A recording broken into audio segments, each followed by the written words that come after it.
Mekanisme check and balances itu, apakah perlu mereka dipilih dan ditunjuk oleh yang mewakili masyarakat, yakni di Komisi 3, supaya semua kita respect kepada lembaga yang mau kita bentuk ini. Saya minta pendapat ini. Dan diskusi di masyarakat ramai sekali, bahkan jatuh korban di tengah-tengah masyarakat di level bawah. Apa itu? Satgas PKH. Cukup pasang pelang, disita, selesai itu barang. Lalu pelang dicabut lagi, sudah. Baku hantam, bahkan korban berjatuhan di masyarakat, yaitu pihak ketiga tadi.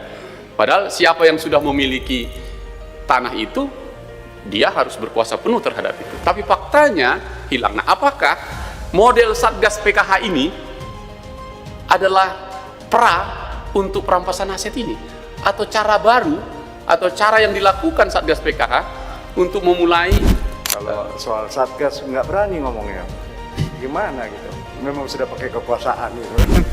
Rancangan Undang-Undang Perampasan Aset ini mungkin salah satu jalan untuk bagaimana secara khusus aset-aset atau harta-harta kekayaan yang dimiliki oleh mereka yang melakukan tindak pidana korupsi. Pak Hinca, silakan. Terima kasih pimpinan dan rekan-rekan anggota Komisi 3, Pradi Suara Advokat Indonesia dan DPN Pradi. Fraksi Partai Demokrat menerima dengan sangat baik masukan dan usulan yang cloud and clear. Saya mengikuti betul-betul dan sangat baik. Untuk teman-teman yang Pradi SAI dulu, tadi saya catat tuh perlu dipertegas hukum acaranya, tadi yang Wakil Ketua Umum sampaikan. Boleh nggak, atau pertanyaan saya, apakah sudah masuk norma-norma untuk hukum acaranya? Karena tadi menarik itu kan, dua pertemuan antara pidana dan perdataannya di situ dia kuasinya gitu. Dan itu penting sekali untuk check and balancesnya. Jadi kalau belum lewat pimpinan kita terima hukum acaranya di satu bab khusus misalnya, sehingga dia sempurna gitu. Yang kedua, tadi sama dengan teman-teman DPN Pradi, soal sebaiknya badan pengelola aset atau apapun namanya bukan si penegak hukumnya gitu ya. Setuju nggak teman-teman? Atau bagaimana pandangannya? Bila itu kita maksudkan supaya ada check and balances kan. Tapi uang itu adalah uang negara, kita sebut APBN, dibalikin lagi ke APBN. Begitu. Nah, sekarang mekanismenya untuk memastikan agar yang kita maksudkan itu betul-betul di situ semua, pengiraan dari awal sama hasilnya sampai akhir. Mekanisme check and balances itu, apakah perlu mereka dipilih dan ditunjuk oleh yang mewakili masyarakat, yakni di Komisi 3, supaya semua kita respect kepada lembaga yang mau kita bentuk ini. Pertanyaan itu relevan dengan pertanyaan saya ini ke teman-teman, prakteknya. Kalau Undang-Undang Perampasan Aset ini kita sahkan, kira-kira, ini saya sebut angka saja, berapa ribu triliun bisa kita selamatkan? Kalau cuma 100 miliar, untuk apa RUU ini kita buat? Kan begitu ya. Dan itu pertanyaan praktis saja. Dan oleh karena itu, kalau saya pindah tadi ke DPN Pradi, terima kasih. Dan saya setuju, lesson learn yang kita sampaikan 3 case ini, di Komisi 3 ini, saya ingat betul, ini periode yang lalu, kasus Jiwasraya itu kita persoalkan sangat serius. Kasus First Travel kita persoalkan sangat serius, bahkan mereka datang kemari korban-korban itu. Kasus Asabri kita persoalkan dengan sangat serius. Dan belakangan kita baru ketahui ada kesalahan fatal dalam menegakkan hukum ini. Sehingga mestinya RUU Perampasan Aset ini bila kita sahkan, inilah koreksi total itu. Dan tidak usah ragu kita menyebutkan, segeralah tobat nasional aparat penegak hukum. Untuk coba-coba. Kan itu coba-coba namanya. Korbannya ibu tadi hampir ribuan orang datang kemari itu. Hilang itu orang itu kemana. Dan masih banyak lagi yaitu hal-hal lain yang mengadu ke sini. Nah, kita ingin Undang-Undang Perampasan Aset ini lewat pimpinan, sekali lagi kita minta DPN Pradi dan Pradi SAI ini memberi lagi masukan lebih detail lagi, karena Andalah yang berpengalaman di lapangan. Lesson learn yang kita harapkan itu menjadi penting sekali untuk kita pakai. Contoh ini, saya minta pendapat ini. Dan diskusi di masyarakat ramai sekali, bahkan jatuh korban di tengah-tengah masyarakat di level bawah. Apa itu? Satgas PKH. Cukup pasang pelang, disita, selesai itu barang. Lalu pelang dicabut lagi, sudah. baku hantam, bahkan korban berjatuhan di masyarakat, yaitu pihak ketiga tadi. Padahal siapa yang sudah memiliki tanah itu, dia harus berkuasa penuh terhadap itu. Tapi faktanya hilang. Nah, apakah model Satgas PKH ini adalah untuk perampasan aset ini?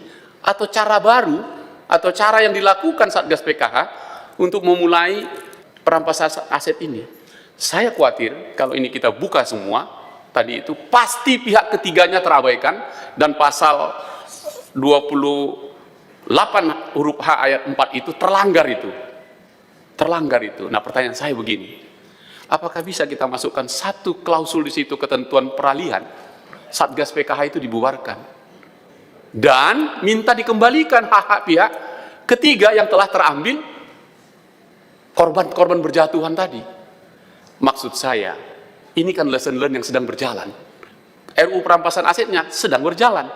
Bagaimana kita sempurnakan ini menjadi baik.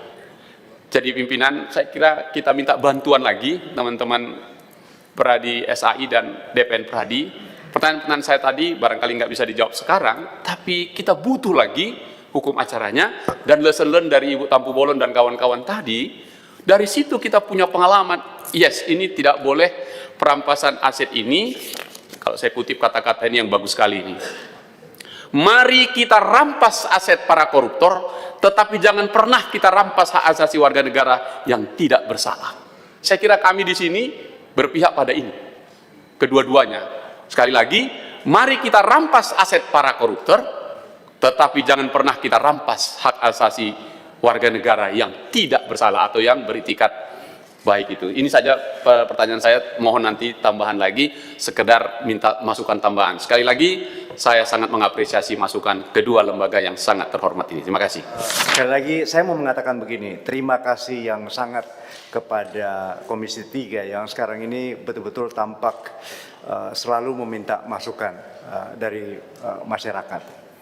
Catatan yang diberikan oleh Bang Hinca segera kami sampaikan, gitu ya, karena memang selalu waktunya itu cuma 3 hari gitu ya, dan weekend selalu kami pakai buat buat mendiskusikan ini, tapi segera kita masukkan.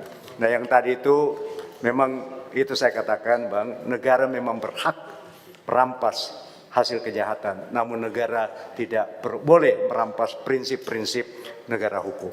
Ya, nah, terima kasih bahwa itu kita sepakati betul dan kita jaga betul, gitu ya. Kalau soal Satgas nggak berani ngomongnya, gimana gitu? Memang sudah pakai kekuasaan gitu kan. Jadi semoga kita bisa kembalikan lagi ke rel yang benar. Terima kasih. Terima kasih pimpinan sidang.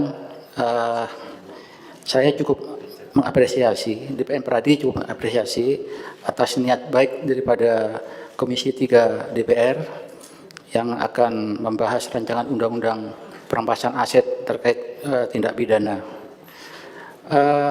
Dan mungkin publik masyarakat Indonesia ini sangat mengharapkan bahwa rancangan undang-undang perampasan aset ini bisa disahkan oleh DPR dan pemerintah.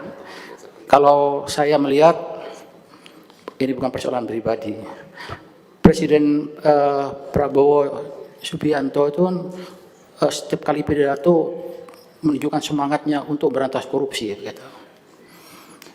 Tentunya kalau niat itu baik, ya, tentunya kalau niat itu baik, harusnya kita dukung secara bersama-sama.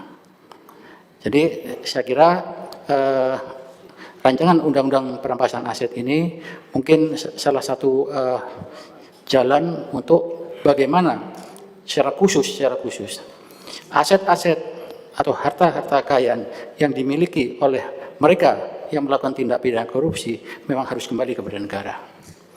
Demikian juga undang-undang perampasan aset ini pun juga harus menghargai hak asasi daripada masyarakat. Karena secara tegas di dalam pasal 28H ayat 4 Undang-Undang Dasar tahun 1945 itu mengakui tentang hak pribadi daripada setiap individu. Sehingga kalau maksud saya, kalau seseorang itu memang mendapatkan hartanya itu dengan cara yang benar, bukan dari hasil kejahatan, saya kira negara pun juga harus adil, harus melepaskan bahwa memang itu adalah harta yang diperoleh dengan cara yang benar. Yang terakhir, pimpinan sidang, kami dari Dewan Pimpinan Nasional Pradi, insya Allah dalam beberapa hari ke depan akan menyampaikan masukan secara tertulis terkait dengan yang diminta oleh Pak Hinja tadi, sehingga dengan demikian akan melengkapi tentang pembahasan rancangan perampasan aset ini.